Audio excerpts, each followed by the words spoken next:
నాగదుర్గ ఈ పేరు వింటే చాలు సోషల్ మీడియాలో తన క్యూట్ ఎక్స్ప్రెషన్స్తో అద్దిరిపోయే డాన్స్తో మనల్ని కట్టిపడేసే ఒక అందమైన రూపం కళ్ల ముందు కదలాడుతుంది. చెప్పాలంటే హీరోయిన్ మెటీరియల్ లాగా ఉంటుంది.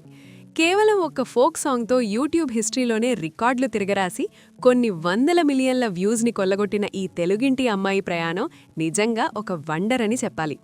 ఇక ఈమెకున్న ఫాలోయింగ్ కూడా అంతా ఇంత కాదు, పైగా క్లాసికల్ డాన్సర్ కూడా. అలాంటివి ఈమె ఫోక్ ఆర్టిస్ట్గా ఎలా మారింది? సినిమాల్లో హీరోయిన్ ఆఫర్స్ వచ్చినా ఎందుకు వదులుకుంది? కేవలం ఒక్క పాట తన జీవితాన్ని ఎలా మలుపు తిప్పింది?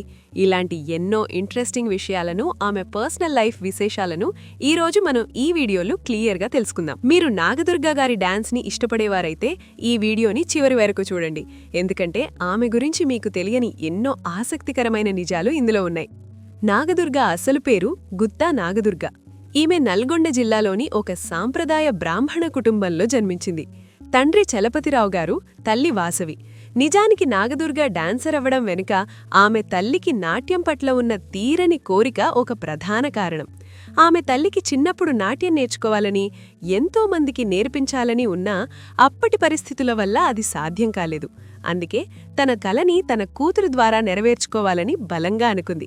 అలా నాగదుర్గ కేవలం 4 సంవత్సరాల వయసులో, అంటే యూకేజీ చదువుతున్నప్పుడే కూచిపూడి నాట్యంలో తన తొలి అడుగులు వేసింది. అలా దాదాపు 18 నుండి 19 ఏళ్లుగా ఆమె నాట్యం చేస్తూ వచ్చింది.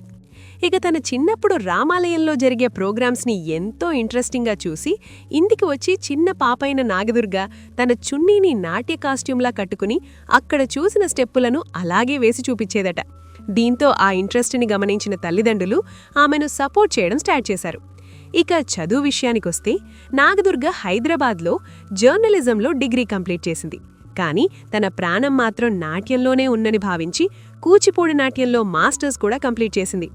నిజానికి చాలామందికి నాగదుర్గ కేవలం ఫోక్ సాంగ్స్ ద్వారానే తెలుసు, కానీ ఆమె ఒక ప్రొఫెషనల్ కూచిపూడి డాన్సర్గా ఇప్పటివరకు 1600కి పైగా స్టేజ్ పర్ఫార్మెన్సెస్ చేసింది.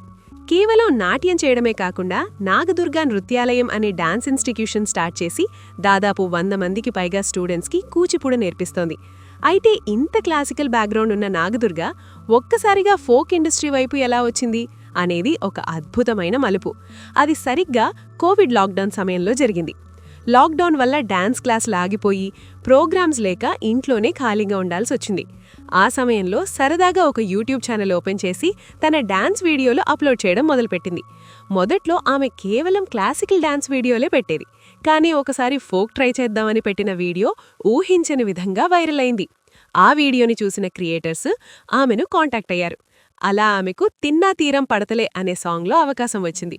ఆ ఒక్క పాట నాగదుర్గ కెరియర్ని ఒక్కసారిగా మార్చేసింది. అది ఎంతలా వైరల్ అయిందంటే దాదాపు 150 మిలియన్ల వ్యూస్ సాధించి ఫోక్ సాంగ్స్ చరిత్రలోనే ఒక సరికొత్త రికార్డును సెట్ చేసింది. అప్పటి వరకు ఫోక్ సాంగ్స్ అంటే కేవలం గ్రామాల్లోని వారికే పరిమితం అనుకునే రోజుల్లో నాగదుర్గ తన ఎక్స్ప్రెషన్స్తో సిటీ జనాల్ని కూడా ఫోక్ పాటలకి ఫిదా అయ్యేలా చేసిందంటే మామూలు విషయం కాదు. అయితే ఫ్రెండ్స్, మీరెప్పుడైనా గమనించారా? నాగదుర్గ చేసే పాటల్లో ఎప్పుడూ తన పక్కన హీరో ఉండడు, ఆమె సోలోగానే కనిపిస్తుంది. దీని వెనక ఒక బలమైన కారణముంది. నాగదుర్గ చిన్నప్పటి నుండి కూచిపూడిలో సోలో పర్ఫార్మెన్స్ ఇచ్చే అలవాటు పడింది. తనకంటూ ఒక స్పెషల్ ఐడెంటిటీ ఉండాలని, తెర మీద తన పర్ఫార్మెన్స్ మాత్రమే హైలైట్ అవ్వాలని ఆమె కోరుకుంటుంది. సాంగ్లో తన పక్కన ఎవరైనా హీరో ఉంటే తన ఐడెంటిటీ తగ్గుతుందేమో అన్నది ఆమె ఆలోచన. అందుకే ఆమె దగ్గరికి వచ్చే ఆఫర్స్కి సోలో అయితేనే చేస్తాను అని కండిషన్ పెడుతుంది. ఇక ఇప్పుడు ఆమె సినిమా ప్రయాణం గురించి కొన్ని షాకింగ్ విషయాలు మాట్లాడుకుందాం. నాగదుర్గకి మన నేచురల్ స్టార్ నాని గారి పక్కన శ్యామ్ సింగరాయ్ అనే సినిమాలో హీరోయిన్గా అవకాశం వచ్చిందట.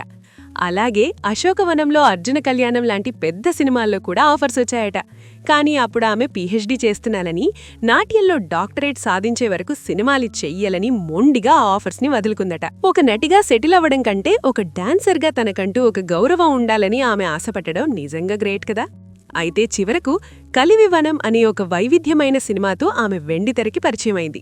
ఈ సినిమాలో ఆమె హరిత అనే ఒక డీసెంట్ అండ్ డిగ్నిఫైడ్ క్యారెక్టర్ చేసింది. ఇదొక ఆర్గానిక్ మూవీ. ప్రకృతిని కాపాడుకోవాలని ఒక మంచి సందేశం ఈ సినిమాలో ఉంటుంది. నిజానికి ఈ మూవీకి ఆడిషన్ కూడా లేకుండా కేవలం ఆమెలోని టాలెంట్ని చూసి డైరెక్టర్ రాజ్ నరేంద్ర గారు ఈ అవకాశం ఇచ్చారట. ఇదిలా ఉంటే నాగదుర్గ వ్యక్తిత్వం గురించి మాట్లాడుకుంటే ఆమె బయట చాలా సైలెంట్గా ఉంటుందట. ఎవరికైనా నో అని చెప్పాలంటే చాలా భయపడుతుంది, ఎదుటివారి ఫీలింగ్స్కి ఎక్కువ వాల్యూ ఇస్తుంది అని ఆమె ఇంటర్వ్యూస్ చూస్తే తెలుస్తుంది. అందుకే బిగ్ బాస్ లాంటి రియాలిటీ షోస్లో గొడవలు పట్టడం తన వల్ల కాదని, అక్కడ అన్కంఫర్టబుల్గా ఉంటుందని భావించి ఆ ఆఫర్ని కూడా వదులుకున్నట. ఇంకా ఆమె తన కాస్ట్యూమ్స్ విషయంలో చాలా జాగ్రత్తగా ఉంటుంది. తన తల్లితో కలిసి స్వయంగా తన డ్రెస్సులను డిజైన్ చేసుకుంటుంది.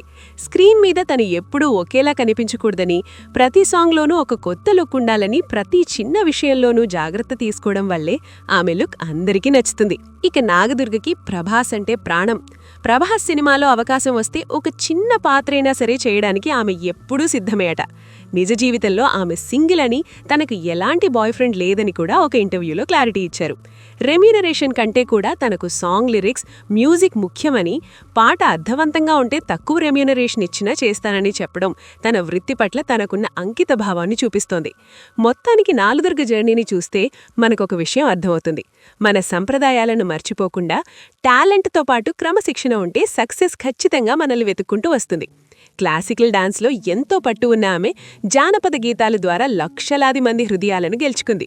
మరి నాగదుర్గపై మీ అభిప్రాయాన్ని కామెంట్స్ రూపంలో తెలపండి. మరిన్ని ఇంట్రెస్టింగ్ వీడియోస్ కోసం మా ఛానల్ను సబ్స్క్రైబ్ చేసుకోండి.